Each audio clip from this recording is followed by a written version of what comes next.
बच्चों, लेसन का अगला हिस्सा देखते हैं। Page number 32।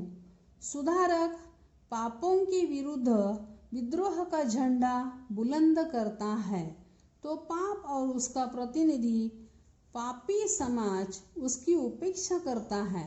सुधारक पापों के विरुद्ध विद्रोह का झंडा बुलंद करता है तो पाप और उसका प्रतिनिधि पापी समाज उसकी उपेक्षा करता है और उसकी ओर ध्यान नहीं देता।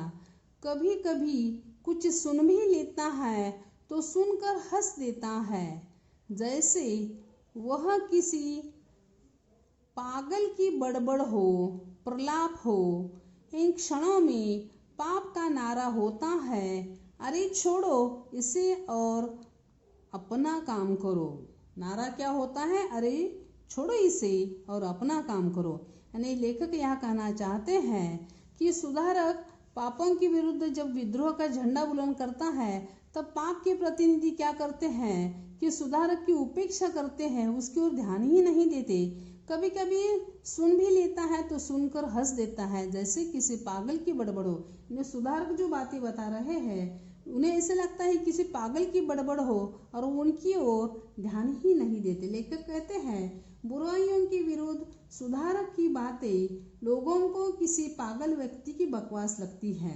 यानी बुराइयों के विरुद्ध जब सुधारक बातें कर रहे हैं तो पापी लोगों को क्या लगता है कि वह पागल व्यक्ति है जो बकवास कर रहा है, जिन्हें वे सुनाना ही नहीं चाहते। यानी वह सुनाना चाहता है तो सुधारक सुनाना चाहता है तो वे पापी व्यक्ति जो होते हैं वो इन बातों को सुनना नहीं चाहते। यदि कभी एक आध बात सुन लेते हैं तो उसकी निंदा करते हैं, निंदा करते नहीं थकते।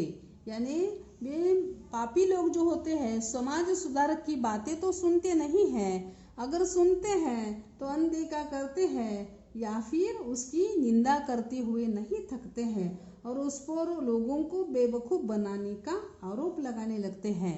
यानी समाज सुधारक जो अच्छी बातें बता रहे हैं वह उन बातों को क्या कहते हैं, वह सुधारक को बेवकूफ़ कहने लगता है, ऐसा आरोप लगाने लगता है और इस प्रकार उन पर निंदा भी करता है। लेखक कहते हैं कि जब सुधारक का स्वर कुछ प्रखर हो जाता है तो सामाजिक बुराइयों के लिए वह स्थिति कठिन हो जाती है और ऐसे में सुधारक की हत्या भी हो जाती है। वे कहते हैं कि सुकरात, ईसा और दयानंद की हत्या इसी तरह हुई थी। यानी हमेशा दिखाई देता है कि इन क्षणों में पाप का नारा इतना होता है कि ये लोग कहते हैं अरे छोड़ो इसे और अपना काम करो। यानी यह जो सुधारक बातें बता रहा है इन बातों के ध्यान न दो और अपना अपना काम करो। इस प्रकार सुधारक के बारे में समाज के पापी लोग बोलने लगते हैं। सुधारक का सत्य उपेक्षा की इस रगड़ से कुछ तेज होता जाता है, उसके स्वर पहले से कुछ पैने हो जाते हैं और कुछ ऊंचे भी। यानी ऐसा दिखाई देता है सुधारक की जो बातें जो है प्रखर हो जाती है तब हमें दिखाई देता है स्वर प्रखर हो जाता तो सामाजिक बुराई के लिए यह स्थिति कैसे हो जाती है, कठिन हो जाती है और ऐसे में सुधारक की हत्या भी हो जाती है, ऐसा दिखाई देता है। अब समाज का पाप विवश हो जाता है कि वह सुधारक की बात सुने। यानी समाज का पाप इस प्रकार विवश हो जाता है कि वह सुधारक की बातें सुने। वह सुनता है और उस पर निंदा की बौछारें फेंकने लगता है। यानी सुधारक बेचारा जी जान से समाज में परिवर्तन लाने की कोशिश करने लगता है, लोगों को बातें समझाने लगता है। ऐसी हालत में विवश होकर इन पापी लोगों को सुधारक की बात सुननी पड़ती है। वे सुनते हैं और उस पर सुधारक पर निंदा की बौछारें फेंकने लगते हैं। यानी उनके प्रति अनाप शनाप बातें जो है वह बोलना शुरू कर देते हैं समाज के पापी लोग। सुधारक सत्य और समाज के पाप के बीच यह गालियों की दीवार खड़ी करने का प्रयत्न है। यानी सुधारक सत्य और समाज के पाप के बीच यह गालियों की दीवार खड़ी करने का प्रयत्न है। जीवन अनुभवों का साक्षी है कि सुधारक के जो जितना समीप है वह उसका उतना ही बड़ा निंदक होता है। यही कारण है कि सुधारकों को प्रायः क्षेत्र बदलने पड़े हैं। लेखक यह कहना चाहते हैं कि समाज में सुधारक के पास जो लोग होते हैं वे ही लोग उनकी ज़्यादा निंदा करते हैं, यानी जितने सुधारक के समीप लोग जो होते हैं वे ही उनकी बड़े निंदक होते हैं। और यही कारण है कि सुधारकों को प्रायः क्षेत्र बदलने पड़े हैं, यानी समाज के लोगों ने सुधारकों की बातों की ओर ध्यान नहीं दिया, इसलिए और जो समाज के लोग सुधारक के नज़दीक है, पास है, वे ही उसके ज़्यादा मात्रा में निंदक है, ऐसा दिखाई देता है। और यही कारण है कि सुधारकों को अपना क्षेत्र जो है वह बदलना पड़ा है। इन क्षणों में पाप का नारा होता है, अजीब बेवकूफ़ है, लोगों को बेवकूफ़ बनाना चाहता है। यानी ऐसी हालत में पाप का नारा क्या हो जाता है, अजीब बेवकूफ़ है, लोगों को बेवकूफ़ बनाना चाहता है। ये समाज में अत्याचार करने वाले लोग होते हैं, ये समाज में परिवर्तन नहीं लाना चाहते, या समाज में परिवर्तन सुधारना नहीं लाना चाहते हैं।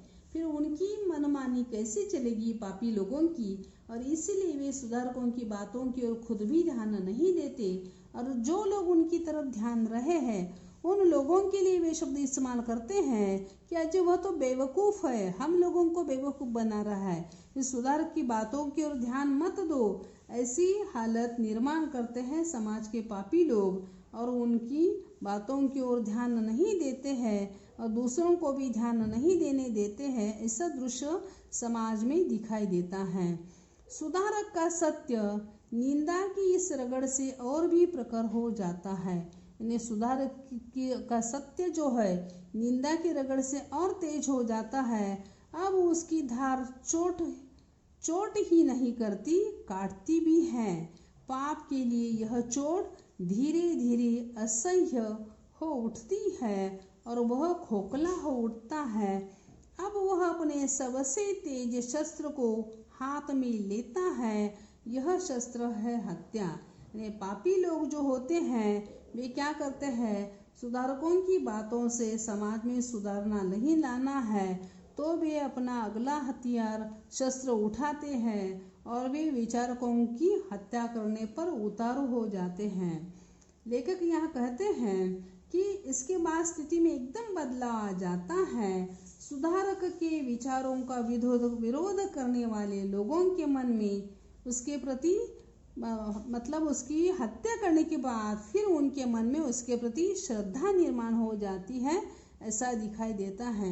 यानी समाज में मनमानी करने वाले लोगों को ऐसा लगता है कि अगर हम समाज में परिवर्तन लाएंगे तो हमारा जो रोब है समाज में, हम जो लोगों को पीड़ा देते हैं वह पीड़ा देना हमारा बंद हो जाएगा। और इसलिए सुधारकों की बातों की ओर वे स्वयं ध्यान नहीं देना चाहते और समाज के लोगों पर भी कहते हैं कि यह लोग जो सुधारक आए हुए हैं वे बेवकूफ़ है, उनकी बातों की ओर ध्यान मत देना, ऐसा वे कहते हैं।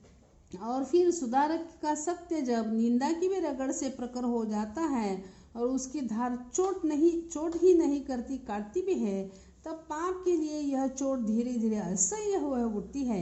इन्हें सुधारक की बातों पर लोगों पर थोड़ा बहुत असर होता है। यह जब पापी लोगों की नज़र में आ जाता है तब उन्हें यह असह्य हो जाता है और वे बौखला उठते हैं। पापी लोग सुधारक की बातों को सुनकर या समाज के कुछ लोग सुधारक की बातें मान रहे हैं यह देखकर बौखला उठते हैं और वे फिर क्या करते, यह बातें असह्य हो जाने की वजह से अब वह अपने सबसे तेज शस्त्र को हाथ में लेता है और यह शस्त्र है हत्या। यानी फिर वे सुधारक की हत्या करने पर उतर हो जाते हैं, क्योंकि सुधारक की बातों की ओर लोगों ने ध्यान दिया तो समाज के पापी लोगों का रोब कम हो जाएगा और इसीलिए सुधारक की ही वे हत्या करना चाहते हैं ताकि सुधारक ही चले जाएंगे तो पापी लोगों का बोलबाला समाज में वैसे ही चलता रहेगा जैसे पहले चलता था। लोगों को समझदार नहीं बनाना है, यानी लोगों पर जो अत्याचार होता है, अन्याय होता है, उसे अगर जागरूक करने की कोशिश की तो वे पापी लोगों का अत्याचार अन्याय सहन नहीं करेंगे, उल्टा जवाब देंगे। इसलिए सुधारक जो सुधारणा लाते हैं उसमें वे क्या करते हैं, उसे बिगाड़ करते हैं, वो सुधारना नहीं लाना चाहते हैं। ऐसा दृश्य यहाँ हमें दिखाई देता है। बच्चों, हम यहाँ रुक जाते हैं।